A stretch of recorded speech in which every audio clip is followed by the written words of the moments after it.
Assalamualaikum warahmatullahi wabarakatuh. Alhamdulillahi wa kafa. Wassalatu wassalamu ala nabiyyihil mustafa wa ala alihi wa sahbihi ahli sidqi wal wafa. Amma ba'du.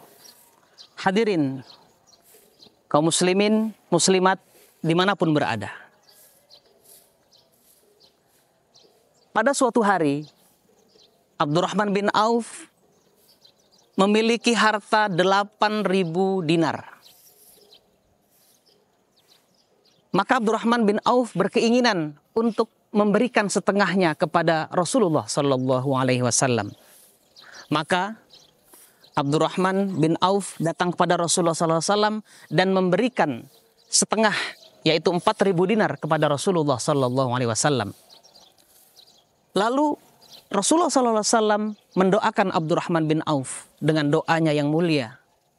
Barakallahu fima a'taita wa barakallahu fima abqaita. Semoga Allah Subhanahu wa taala memberkahi apa yang telah engkau berikan.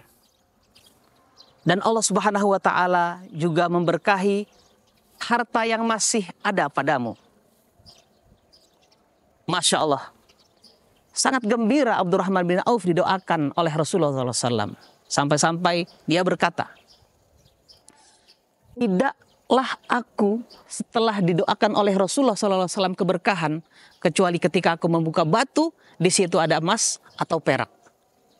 Masya Allah. Doa yang mulia untuk berkah yang didoakan oleh insan yang mulia, Rasulullah SAW. Pada hikayah yang lain, Nabi Zakaria datang ke mihrab atau tempat peribadatannya Siti Maryam. Lalu menjumpai di depan Siti Maryam ada makanan. Merasa tidak mengirimkan makanan, Nabi Zakaria bertanya kepada Siti Maryam, "Wahai Maryam, dari mana engkau mendapatkan makanan ini?" Apa jawab Siti Maryam? Sesungguhnya makanan ini dari sisi Allah Subhanahu wa taala. Sesungguhnya Allah Subhanahu wa taala memberikan rizki kepada hambanya tanpa hisab. Lalu apa yang dilakukan oleh Nabi Zakaria pada saat itu? Nabi Zakaria menggunakan tempat di mana Siti Maryam bermunajat pada Allah Subhanahu wa taala, berzikir pada Allah Subhanahu wa taala untuk berdoa meminta anak. Maka Allah Subhanahu wa taala mengabulkan doa Nabi Zakaria yang diisyaratkan, yang difirmankan oleh Allah Subhanahu wa taala dalam Al-Qur'an. Hunalika da'a Zakaria rabbah. Qala rabbi habli min ladunka dzurriyyatan thayyibah innaka sami'ud du'a.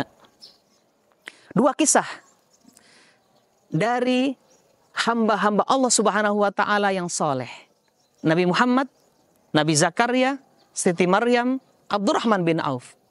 Semua adalah figur umat Islam dalam kesolehan, dalam ketaatan. Berbeda ceritanya dengan tempat. Ada tempat yang diberkahi. Diberkahi yang diisyaratkan oleh Allah Subhanahu wa taala dalam Al-Qur'an. Inna awwala baitin wudi'a lin-nasi lalladzi bi Bakkah mubaraka. Bakkah mubarak. Nama lain daripada Mekah. Mekah yang diberkahi. Mekah yang mempunyai banyak kebaikan. Mekah yang mempunyai banyak keunggulan, keistimewaan. Karena apa? Karena janji Allah Subhanahu wa taala. Karena sudah ditakdirkan Allah Subhanahu wa taala, Mekah adalah mubarak. Ada tempat yang lain yang diberkahi di Palestina ketika kisah Isra dan Mi'raj.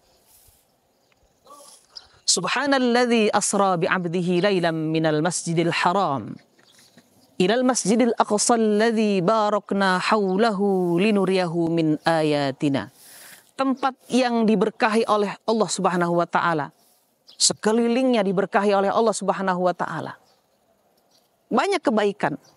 Banyak kebaikan di sekitar Al-Quds dan sekitarnya. Negeri pilihan Allah Subhanahu wa taala. Hadirin di mana saja berada. tentu bukan sesuatu yang biasa untuk menghadirkan keberkahan pada diri kita, pada suatu tempat, atau pada usia.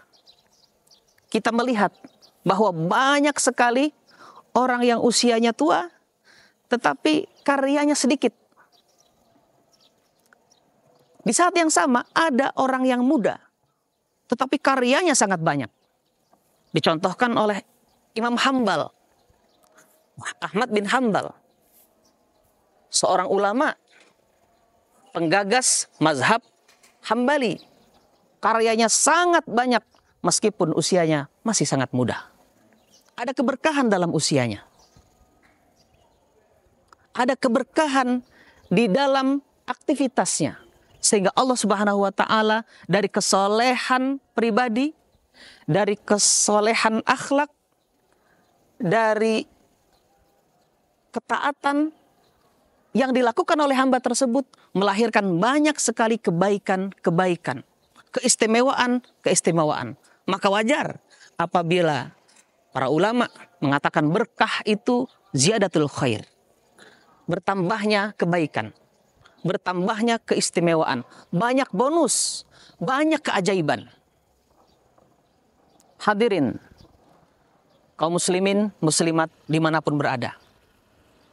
Kita saat ini berada di bulan Ramadan.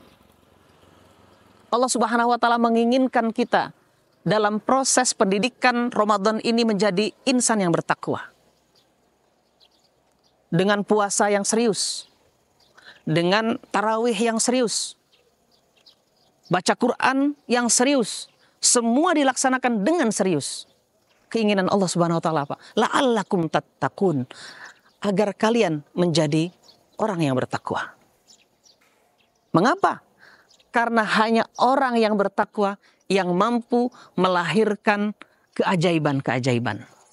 Hanya orang yang bertakwa yang mampu mengundang berkah Allah Subhanahu wa Ta'ala di dalam kehidupan. Bukan hanya untuk dirinya, akan tetapi untuk lingkungannya. Bukan hanya sekedar karya dia sendiri, akan tetapi banyak kemanfaatan untuk masyarakat sekitarnya.